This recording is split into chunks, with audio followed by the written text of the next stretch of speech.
I hope I don't confuse anybody. Our next guest, I'm probably going to interchangeably refer to as representative or as coach.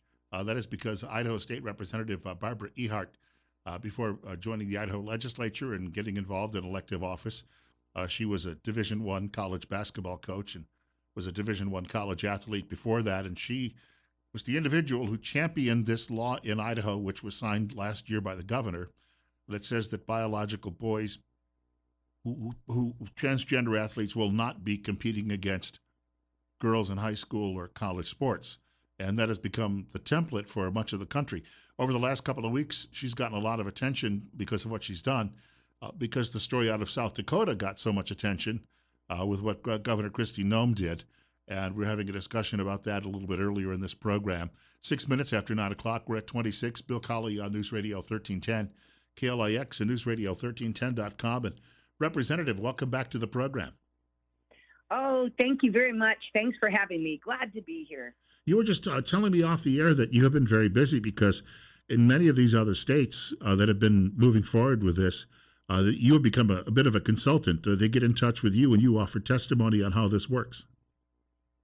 I guess that's what you'd call it. Yes, I have been working with many states on this issue. It started really after last year, after we ended up recessing, and in the summer started getting contacted from many of the state legislators. And so I've been either both helping, testifying via Zoom, and or even being flown in to testify in person. And so I've been very much actively involved in these cases. And I'll tell you what, it is pretty gosh darn exciting to know that we have the real coalition. Be informed, we've got now Idaho, Mississippi was the first state this year to sign it, then Arkansas, and of course Tennessee. We have some upcoming states on the docket that we expect to join us, and one of those right now, we're looking closely at our neighbor here. Montana is close to doing something. We've got Montana, hopefully Kansas. We've got Texas. What's been fun is we've got 30 states. 30 states have taken on this legislation, and one of them recently to have a press conference and announce is North Carolina. And you see, when you have states like Kansas and North Carolina and Texas, you're talking about blue blood states, states where sports runs thick and they take it seriously. And for them to rise up and say, you know what, this isn't right, to want to join in the cause, especially when they've seen there's a path forward, this is good. This is exciting stuff. I'm grateful and full of gratitude to be able to be here doing this. I saw some months ago you were being interviewed on a national sports program, and I actually thought that I was worried that they would try to treat you as some sort of zealot, but I thought they were actually quite thoughtful and gave you a good hearing. Generally speaking, when I've had the opportunity, there's been a lot of it. I think media has been generally respectful, and I actually feel that one of the things, and I think we talked about this before, Bill, but I believe that the fact that I was a Division I athlete and that I spent 15 years coaching Division I women's basketball at four fantastic institutions, I believe that I have the credentials. I believe they know that, and I know of what I'm speaking. It's kind of hard to argue with it. Well, and as you have said in the past too, you're not trying to disparage anybody because of what they think they are. You're doing this simply because I think you mentioned in the past that when you were coaching in California, that you would have a lot of the guys who'd been good high school players, but they were not college material, would scrimmage against your team, and even in that situation, they were better. And this is why you think that we need to have this distinction.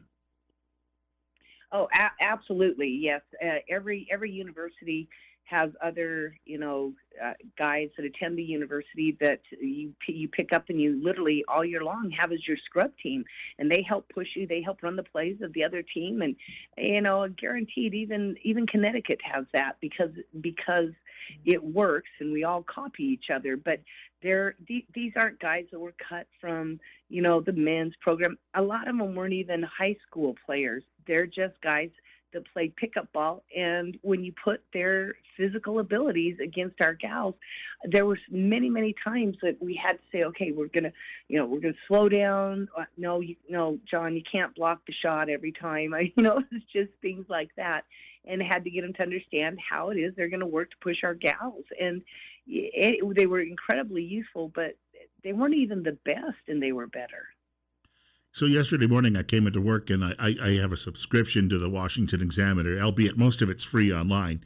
But I opened it up and I'm reading through some of the stories and I saw this headline about South Dakota and Kristi Noem and a comparison to Idaho. And I didn't read the byline right away. I just punched the story out and then I started reading it and then I realized, wait a minute, I know who the writer is. Yes. It was you. Yes. But Yes. you My made some op-ed. you made some fascinating arguments in that a lot of what she was saying initially when she sent the bill back to the legislature really doesn't hold water in your view. No, no.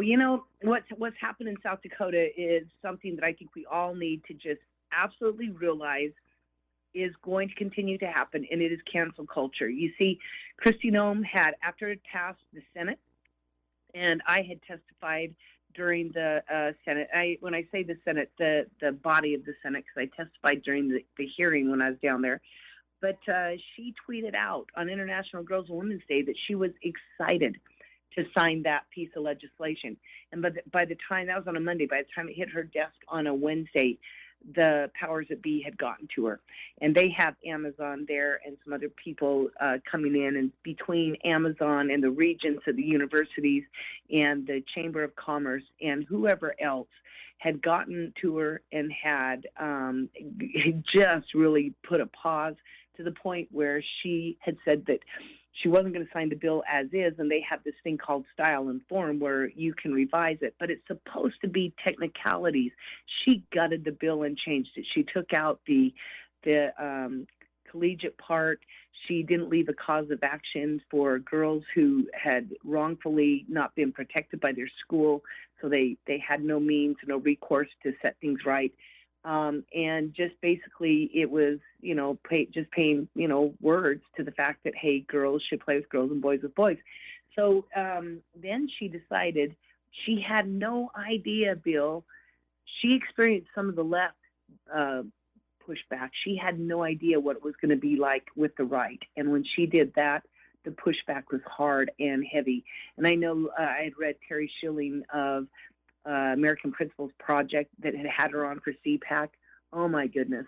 Yeah, and I've been in conversation and groups with him, but he just turned around and absolutely attacked in so much that said, because that she is capitulating to the left and basically cowered, and that she would never achieve her political dreams, meaning, she has desires here to be vice president or president of the United States. And boy, after some of these, just big time pushback from the right, when she capitulated to the left, then she started backtracking and deciding that, no, she's always been for girls and women in sports. This is not the way to do it. She's been fighting for this for a long time. She had her legal scholars look at. Now, keep in mind, during the entire process, she didn't say boo. She didn't say a word. And then to claim that she's been working on this for a long time was really frustrating for us. And so then she tries to start putting this coalition together, and which would just want to say, Kristi, we've got a coalition. Please join us. We have the 14 states that signed on with Idaho to support and protect the law that we put forward. We now have, as I said, Idaho, Mississippi, Governor Asa Hutchinson at Arkansas signed it, 6 days ago. As soon as it was put in front of his desk, boom, he signed it. Then Tennessee, signed one. And these have all been legally and lawfully, constitutionally gone through the process of the legislature. It went through the legislature, and that's how it needs to go. So it's interesting right now. The bill on Monday, the style and form, it was veto day in South Carolina, and the House voted 69-1 to not accept the governor's style and form. And unfortunately, they were like a vote or two short of doing an override, so it didn't even get to the Senate. Now, Kristi Noem has called a special session, and she has put executive orders out. Now, this is interesting.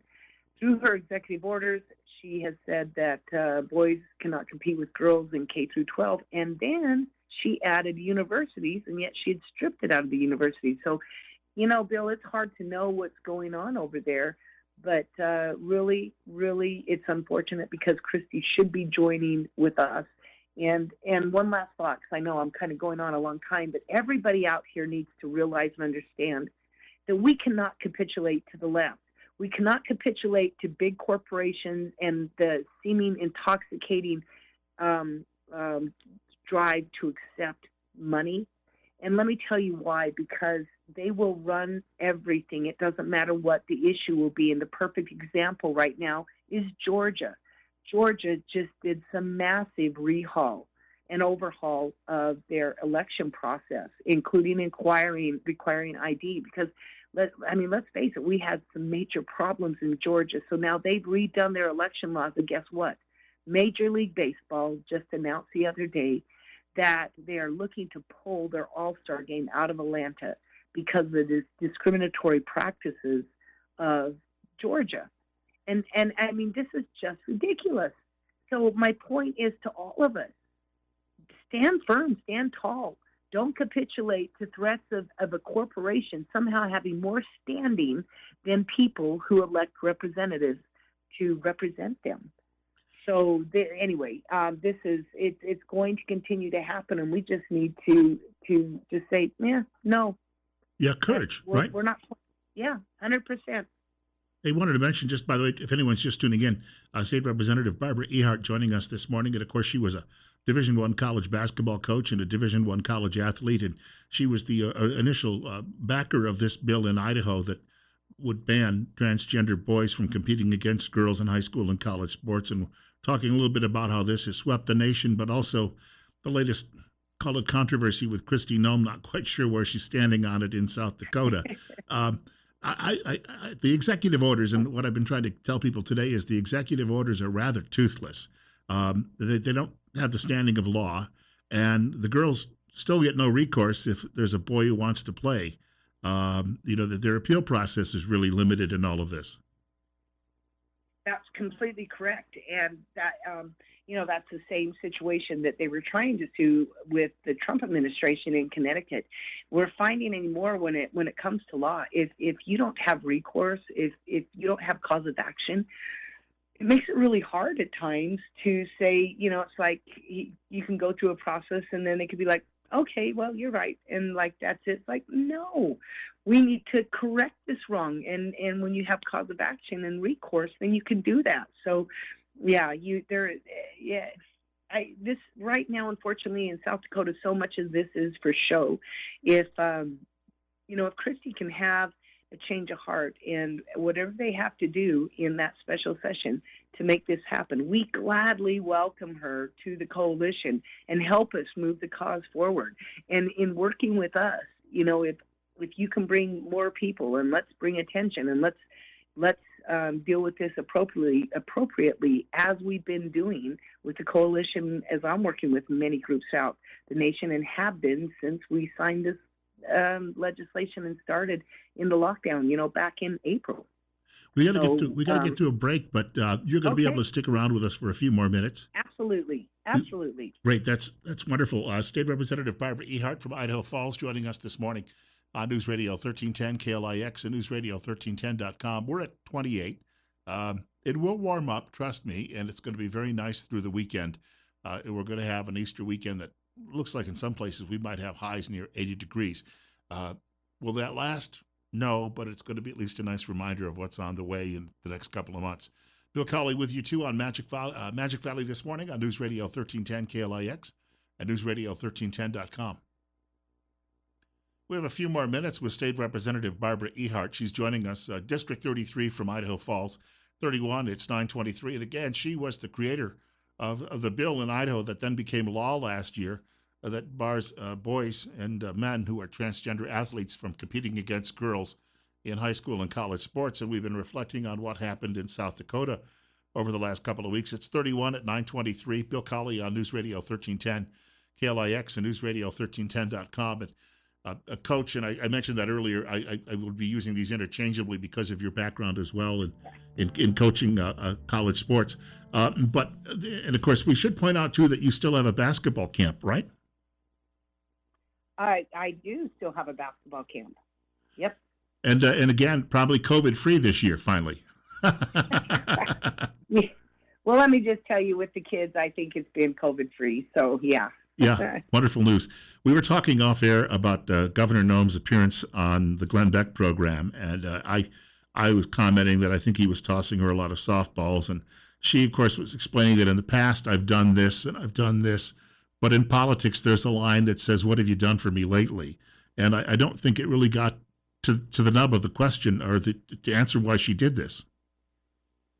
Yeah, the bottom line really is that she just didn't expect the pushback from the right. She capitulated to the left after she said she'd sign it, that she's excited to sign it. And so when the right really pushed back and even told her, as I'd said, that she would not achieve her political aspirations, and I'm not saying that's why, but that was literally put out there hard and fast. And she started backpedaling, and all of a sudden she's declaring that she's been fighting for, now keep in mind, she hadn't said a word, not a word leading up to this, and that she's declared that she is and has been fighting for girls and women in sports for so long, and that she's been looking at this, and she's had her legal scholars working on this, and we're like, then why didn't you say something? Why didn't you, if you wanted to form a coalition, why didn't you start this back in the fall? Why now? I mean, it's pretty obvious, guys, but, and I don't blame her. She was sometimes it's kind of hard to be hit that hard. That's why, in all honesty, people, for me, I am grateful for what Governor Brad Little did, because unlike the rest of these states right now that are going through this, they are not going through the same wrath that Idaho went through, because they're all going at it, together. And you can only spread so many resources around when you have that many states right now. Again, 30 states have brought this kind of legislation. Last year, it was just us. It was Idaho. And as we were hitting the end of the session, the entire wrath of the left descended from the nation on Idaho. And in the end, that's what Governor Little had to deal with. And he stood strong, and he signed it. And that op-ed that you read, you saw that, at the end, I included that we as legislators stood strong, and our governor stood strong. And kudos to all of us for doing the right thing. We got about 2 minutes to go. You had referenced, too, that the NCAA is not the governing body of women's sports. Title IX is what really governs sports in this country, amateur sports. That's correct. It's Title IX, and the NCAA really doesn't have the ability to take away Title IX. And again, even when they reference the ability of biological males to compete in women's sports in college, they know it's a permissive. They cannot require, and they cannot punish if you don't allow it. There are a lot of schools that wouldn't allow it, including schools like Liberty and BYU and other Christian universities.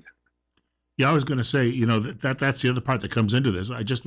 Oral Roberts had a big basketball upset, last week? Yes, it was awesome. It was. They would never go along with anything like this, and you could not force them because of their religious beliefs to do it. Yep, that's exactly correct. And I know I cited Liberty and BYU during my 4 arguments, and I really would love to have included Oral Roberts. Yep. And then there are a lot of Division III schools that, a lot of these smaller schools that are part of the NCAA that also would, tons more that would not go along with this. Maybe not even Gonzaga, which is on its way to a title. Sure. Maybe. Yeah. Maybe. I would hope so. So, yeah. But yeah, so, there's lots going on, but I think for me right now, as we're looking for something positive, as I'm sure everyone is in this world of negativity and change, let us rejoice in the fact that we have 30 states, and 30 states aren't going to pass this, but but more states are joining in. More states are seeing that it's going to be possible to set a precedent, and the bigger the coalition gets, the harder it's going to be to ignore us and to ignore states. And it's helping states take courage in other areas, too, to say, you know what, federal government, you just don't have that right. You don't have the right. Remember, everybody, it's the states that created the federal government. The states give federal government power, and it's also the states that give power to cities and counties. Everything is about the states. Well, I got to thank you for your time, and safe travels back to Boise next week. Oh, yes. Thank you very much. It's going to be interesting, exciting. I don't know. So, but Bill, thank you for having me on. I definitely appreciate going on. You have been most gracious with your time, and if there's something else, I've got some interesting things coming up that might make for interesting topics here as we finish this out. So, if I can be on and help explain or whatever, I'm happy to do so. So, including with my sexuality opt-in bill, which gives parents K through 12. It's a parental right bill that allows them to opt their kids into anything that has sexuality in it. Not the sex education, we left that alone, but sexuality. So just had to put a quick plug, people. We need your help. Okay, thank you so much. It's 9:30. We want to thank the coach. Got a break coming up in just a moment.